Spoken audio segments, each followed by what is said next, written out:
Hey everybody, it is I, Becca Lori Hector, here with Growing Gratitude. I'm here at a new time with Growing Gratitude, so I hope that you guys catch me. If you missed the announcement last week that I was moving Growing Gratitude, I apologize, and I hope you're catching the recording of it, and then you'll know for next week. So I decided that since my new job is closed on Sundays and that I really won't be working the food truck in that way, that I had to get up so early in the morning that it was, I'm going to sneeze. Bless me. That it was best for me to try to do gratitude a little later in the day, since, as you guys know, I am not a morning person. And I think that we'll get better gratitudes out of me being a little bit more awake when I do this. So there we go. Here we are at 2 hours later than usual on Growing Gratitude, which is the space where I very publicly, on a weekly basis, talk about the things I'm grateful for from this week, whether or not my week was shitty. It doesn't matter. That would be Fiona barking in the background. The dogs are out and about because that is my first gratitude today. It really goes to yay, a day off. If you are in the United States right now, or you are American by nature, happy Independence Day. Hey, Morgan. Happy 4th to you, too. Yeah, it is 4th of July. So here in the United States, it is a federal holiday. That we celebrate our independence from the British, which I don't really think we got. I don't think we really wanted, kind of. I don't know. It's a big, I don't know about how much truth we get in history is all that I'm saying. Anyway, so here we are. It's a federal holiday, and I'm always off on Sundays because my job is closed on Sundays. But Antonio usually has to work the truck on Sundays, so he's off today. Hey, Bernard. And so my first gratitude shout out is to Antonio and I having a day off together. We used to have so much time together. We worked together in both of the businesses and all of that stuff. But now that he's in a brick and mortar and I am working at the vet's office, we don't see each other quite as much as we were seeing each other before, and we don't always have coordinating days off. It just doesn't work out that way. And we knew that going into this whole situation that was going to be the case. And it's tough in some ways, but in other ways, it was really necessary for us. So, hey, Joe, morning. And, that was a really important thing that we needed to do to sort of take our goals to the next step, right? I mean, we got to a point where we had really stepped forward into a lot of the things that we were both looking to do with our lives and wanting to get out of this lifetime individually and together. And so it was time to take these other steps. And when we do that, that I talk about this all the time. There's all these kinds of transitions in life. We don't stop at the high school, college one. So this is yet another transition for us and another opportunity to sort of recalibrate what goes on and what our priorities are and all of that stuff. And so we've been doing a lot of that. And so it's been sort of odd to not have time off together in the same way, right, that we used to. So today is one of those days that we got together. And so we will be enjoying that time together, I'm sure. And that's really my first gratitude, because it feels like potluck right now that we got a day off together. And it takes a little bit more coordination, which is actually kind of nice. It used to be sort of effortless to hang out and spend time with each other. And now that it's not so easy, it means making it a little more carefully, which means paying attention to the priority, or making sure that the time we spend together is a priority for us, right?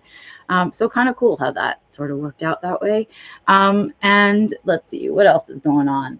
My other gratitudes. Well, I am still entirely grateful for having stepped back from the autism community a whole bunch, and changing the way that I hand out my spoons, so to speak, right? Kind of reprioritizing my spoons and such.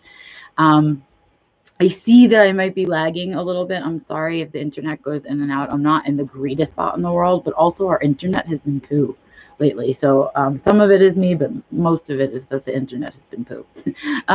Any case, so what was I saying? Oh yeah. So, and I'm really grateful for my job. I'm still really, really enjoying it. I worked on my first chicken this week, which is kind of cool, and a chicken and a snake in the same week. And then of course, because we live up here in the mountains, most of the dogs that come into us are large dogs. And so what I'm also grateful for is the side effect health benefits of going back to work in this job, which is that I'm constantly on my feet. I'm always moving. If I was one of those people that wore a step counter, I'm sure my step counter would have exploded by now. And so I've been doing a lot more activity and eating in a much more regular way, because now even lunch is very regimented, for me, at least at the job. And what else? So yeah, I've been sort of enjoying the luxuries of that, I guess I want to say. And what else?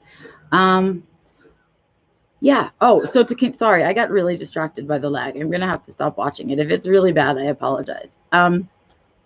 So yeah, so that's been really good. And so I've lost a little bit of weight that I had sort of picked up during COVID and just in general from working at a computer all the time, right? So I've dropped some of that weight inadvertently. I haven't really changed anything about the way that I eat. I've been sort of aware of my protein versus carb intake and kind of just chilling out on the sweets, because I didn't like how I felt. And here's the thing about this whole conversation about weight is that body dysmorphia is definitely something that I struggle with. I definitely have talked to you guys about that before, and I have tried different ways of kind of managing my weight, and other than like looking in the mirror and trying to use that as a judgment or something else. So I do this thing now where it's really about my clothes and how my clothes fit. Because really that's when I feel gross, is when my clothes all feel tight and everything. So he's done a couple of things about that that are working, and I have gratitude for that. So some of it is that I decided I don't want to sit behind a computer anymore, because it makes me feel fat, because that's the word that I use in my head. It makes me feel fat to sit around too much and not be doing any activity, right? Which is really easy to have happen to you here in the winter, because it's just cold and snowy out all the time. So I needed to do something more effective about that. And in actuality, just deciding and saying self, it's time to get away from the computer and like get more into the moment and be involved in it, has inadvertently given me the exercise that I've been missing, right? Yay, happiness for that. But the other thing is that I've decided that when I buy clothes now, for my own mental health, even though it's harder, because like my brain fights with it. My brain wants to be like, hey, get the smallest size that you can fit in, possibly, right? Because as a woman, that's what we are told to want to achieve, right? Is the smallest size pants possible, right? And going up a size is not something we ever want to do. But here's the truth. If I've maintained the same weight, clothes that are a size larger feel better on my body, to me, right? And they mean that throughout the day, I'm not feeling fat, right? Because that's that feeling to me. So what I've done now, and what I will do for the rest of my life going forward, is to buy a size up, what actually fits me, so that there's extra room, so that I don't have to kind of feel like I'm shoved into my clothes like a sausage in clothing. And so I've been doing all of those things, and the return to scrubs has been another benefit to this job, because I can buy my scrubs definitely a size up, but even if I don't, they're scrubs and they still are intended to fit loosely so you can move your body. So that has been fantastic as well, in terms of how I've been feeling up here about my body. And so gratitude for that, big time gratitude for that, because that's a hard one for me to mediate in my own head. It's a really, really difficult one to try to understand that what you're seeing through your eyes and what you think you're seeing in your head are different things, and that you see yourself different than the way you see the rest of the world. It's a very complicated thing, and it's one that I still struggle with. So gratitude to having a little bit of a break from that negative noise in there. It's been quite enjoyable. And so that's not to say that I'm on some kind of crazy diet or running crazy to lose weight, and that's the big thing. But I was feeling uncomfortable in my own skin, and I'm feeling more comfortable now that I've lost a couple of pounds. And so that's what I wanted to say, and gratitude for that, gratitude for sort of picking all of that apart, because for most of my life, I just used the word fat in placements there. And so it's kind of done me a number to use that word in any case. So giant gratitude for that. I guess really, I think I'm feeling grateful for the opportunity to be able to be processing through all of this with you guys. Because I feel like there are really important things that I'm thinking about and learning about along the way. And what happens is, if you don't take the time to sit down and write it down or record it in some way, all that stuff just disappears. And I feel like this journey, right, where I'm going through an actual employment transition with you guys and making these choices as I'm going, and this is like happening in real time on the record, I feel like there are things to learn right here for us, that there are lessons. In that vein, I want to give my final gratitude actually to myself. And this is an important one, so I really want you guys to pay attention, okay? It's about breaking those mental habits that have trapped us for so many years, right? And it's about picking those apart and why we do it and how it can help us to be better us's, right? So something I struggled with a lot in employment settings is criticism and being told that I do things wrong, right?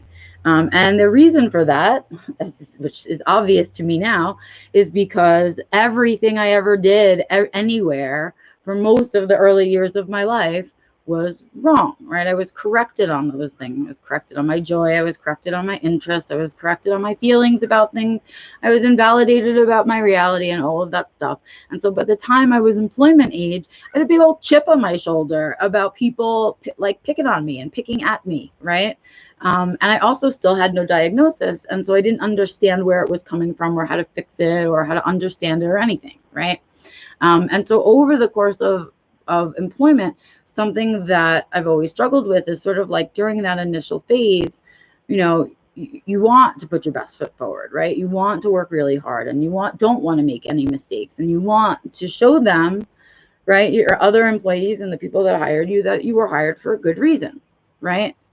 And so I always struggled when I would do something incorrect, right? And what we need to think about is, right, how silly that is. If somebody else told me that, I would say, you're crazy. Why are you so serious? It's like, you've been doing this for 30 days or you've been doing this for 60 days. And when we think about it, at least here in the States, we have a 90 non-traditional, non-official, like 90-day thing where you get a job in the first 90 days, you kind of don't get health insurance, you get the really base pay, and you know, you're basically like on the second half of a working interview for 90 days. The cool thing about that is it gives you a nice window to really, for you as the job taker, to really take on the job, do it for 90 days, and kind of know that there's going to be that review at the 90 days where if you're not happy, that's an opportunity to step off and step out, right? So that's the other part of that 90-day thing. And so what I've been really doing is trying to, this time around, look at that 90 days for what it's worth, right? During that 90 days, what I should have done all this time and what I am doing this time around is being kinder to myself about that stuff, right? There's 90 days there for a reason. That's 90 days where they're basically saying it's okay if you fuck up. It's okay to fuck up within those 90 days. We know we're training you. But once we reach those 90 days, we hope you have learned all the things that you need to learn. And after that, we want you to take really big responsibility for your mistakes, is essentially what it's saying. It's like a nice, clear boundary. And I never looked at it as a nice, clear boundary before. I always looked at it like, oh, during these 90 days, I need to work my hardest to not fuck up, right? Because by the 90 days, I want them to keep me. And you know what that is, you guys? That's a people pleasers mentality. Do you hear it? That's a people for them. I want them to like me, right? So I would be awful to myself and I would be fully uncomfortable myself for those 90 days because of their comfort level. And I want them to like me and all of this stuff. Instead of saying, well, hey, they have 90 days to train me properly. They have 90 days to watch me make those mistakes and fix them, right? And if they're not doing their job during those 90 days and I don't feel like I was trained properly, properly, right? I get to say, hey, I don't feel comfortable. I still don't know. I don't feel comfortable with my training, or maybe I don't say anything at all. And again, that 90-day point is a place to really step off. No hard feelings, right? Okay. So, I've made mistakes this time around. And yesterday was the day where a mistake was pointed out to me, right? And my brain, because I'm sort of tired, like I didn't sleep well the night before, so I knew I was going in vulnerable, and it was getting towards lunchtime, and I hadn't really eaten breakfast. So understand that I had left myself in a vulnerable position already, right? And so that is the place that I was in. So the criticism happened, and I went automatically into autopilot, right? And I did the thing to myself. Well, someone should have showed me, blah, blah, blah. And I'm like, well, why did I do that? Now everyone's going to think I'm not capable. Now they all know that I'm going to make mistakes, blah, blah, blah. And I went into that loop, right? And I was set to have my whole day shot. Like set to have my whole day ruined with my own attitude mentally in here, not out there, right? Because the criticism didn't come with, you fucked up, you're fired, or something like that. It was like, hey, did you know this happened? Blah, blah, blah. So next time, do it that way. Like really kind, right? It wasn't like a really negative thing. It was just that my brain, right, interprets criticism in that way, especially in an employment situation, and especially in those first 90 days, because that's old habit, right? And so what I did was I said, okay, I'm going to be kinder to myself this time. Yes, I did a wrong thing. I took ownership of my mistake, and I will, I've been told how to do it right. And it's probably going to happen again. Do you understand that difference of that language right there? Saying to myself, it's probably going to happen again another few times in the next 90 days, right? Or next 60 days, because I'm 30 days in, right? So it's probably going to happen again, right? And so to say to myself, well, this is Fiona, this is exactly the time, right, that I should be making mistakes. This is when they want me to be making my mistakes. This is when mistakes are expected and allowed and all of this stuff. And all of these years I had been so mean to myself. Like I should somehow know, like glean these things or know that I've made a mistake. And now I tell you guys all the time, you can't know what you don't know. Like I don't know what I don't know. And sometimes in a job, we do what we think is the right thing, but it's not the right thing. And especially when it's new, you're doing. And when it's a busy place like a vet's office, and sometimes we're shorthanded, or sometimes an emergency comes in and things like that, right? It's going to happen. And so this time I sat in front of the computer and I did some computer things so that I was not really, doing stuff and interacting with people. And I sat and I really, really fucking thought about it. And I was like, you know what, Beck, you got to let this go. If I was a client to me, I would told myself as a client, be kinder to yourself. This is when you're allowed to make mistakes, right? And so I did that. And I did that thing. And so, Joe, this is a shout out to you, because I see you writing and I see all the things you're saying, but also this is me in real life, in the now, catching myself, right? This is catching my own loop and redirecting my thoughts. And I know you just asked me about that. And literally that's what it is, right? It was about, I went into that loop and I was like, I could have gone the whole day into it. I would have, by the end of the day, I would have been ready to quit the job. Like, I'm not good enough for it. I just need to leave, right? Before I get any more embarrassed. But instead, I stopped myself and said, good deal that I made a mistake during my 90 days, right? Good deal that, I did it now and I'm taking ownership and I can process mistakes differently this time around. And it doesn't have to be the end all when I get criticism, especially not when it's a time period that's designated for mistakes, basically, right? It's like big old mistake land is supposed to happen there. And what they really are looking for, and get this is the trick, what people are really looking for in that moment is not that I defend myself about my mistake or anything. They are looking for my response to the mistake, right? Am I going to take ownership? Will I remember it and not do it again, right? Is it going to ruin my whole day? Am I going to catch attitude about it because I'm doing it right? That's what matters, is the response, right? Everybody makes the mistakes. It's about how you respond to the mistakes that you have your power. And I had this whole conversation that I'm having with you guys out loud right now in my own head, Okay. And that's how I got through it, and I processed it, and I was able to respond differently for the very first time in a very conscious way, right? In my whole life. And that is my giant gratitude for this week. I don't have a bigger one because there is nothing bigger to me than getting better as a person, than being the best Becca that I can be, as a person, so that when I take my last breath, I have done all that I can do with the time that I have on this planet, right? And so salvaging my day is huge. I just gained a day. I gave myself a day, right? By catching that loop and saying, nope, not this time. What would I tell myself? And so if you guys need me to live in your head and you need to say, what would Becca say to me in this moment? Please do it, right? Because this is it. This is the win, right? This is how we say this thought pattern has gotten me in trouble before, right? I did this. I've gone this game before and it doesn't work.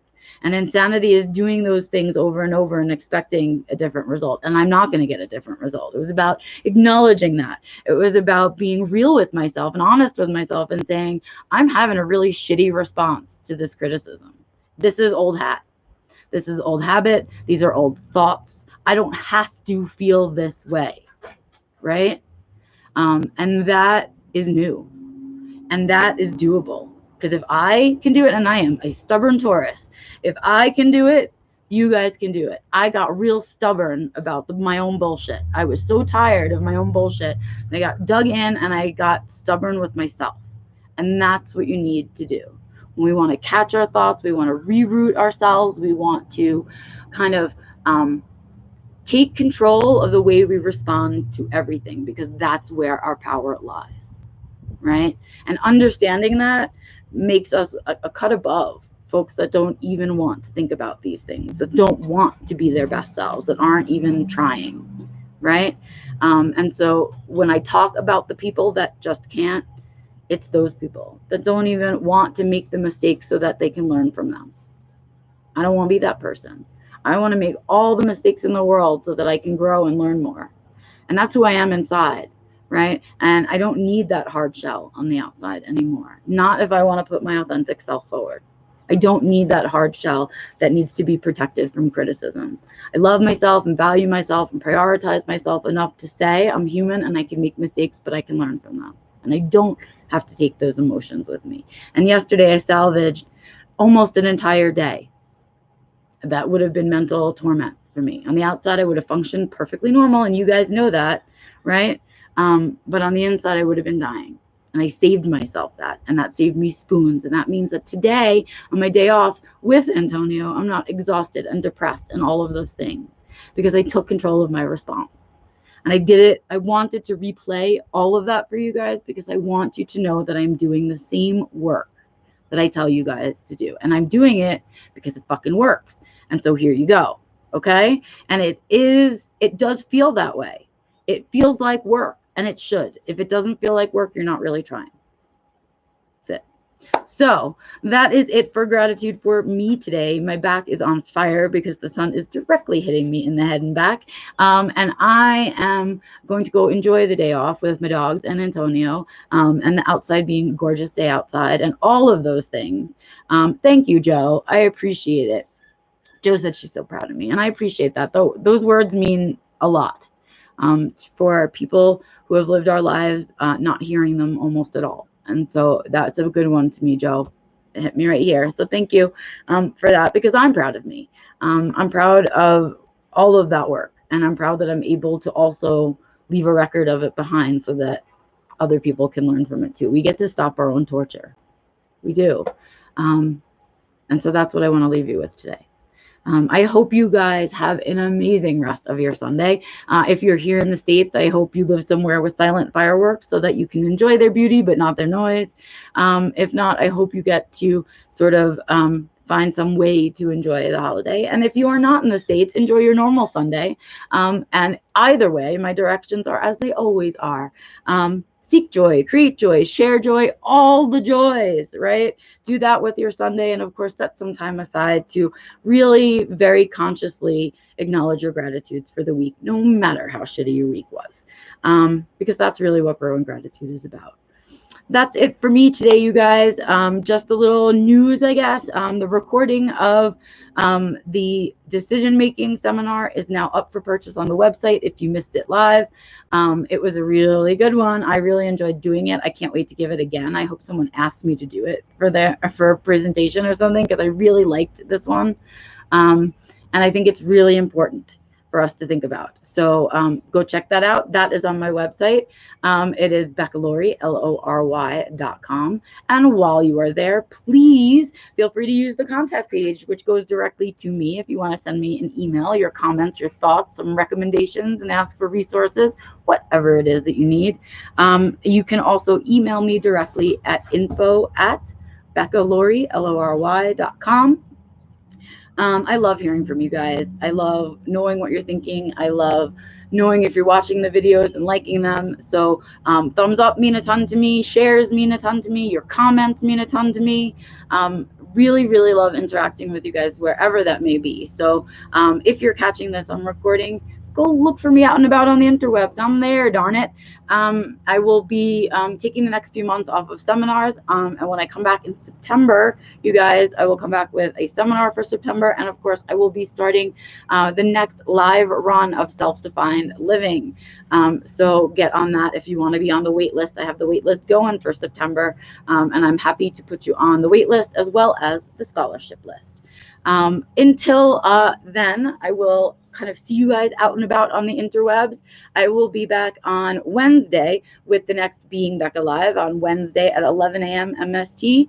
And then, of course, I'll be back next Sunday at 10 a.m. Mountain Standard Time with the next Growing Gratitude. I hope you guys have an amazing Sunday, and I will see you guys out and about out there. Have a good one, you guys. Bye.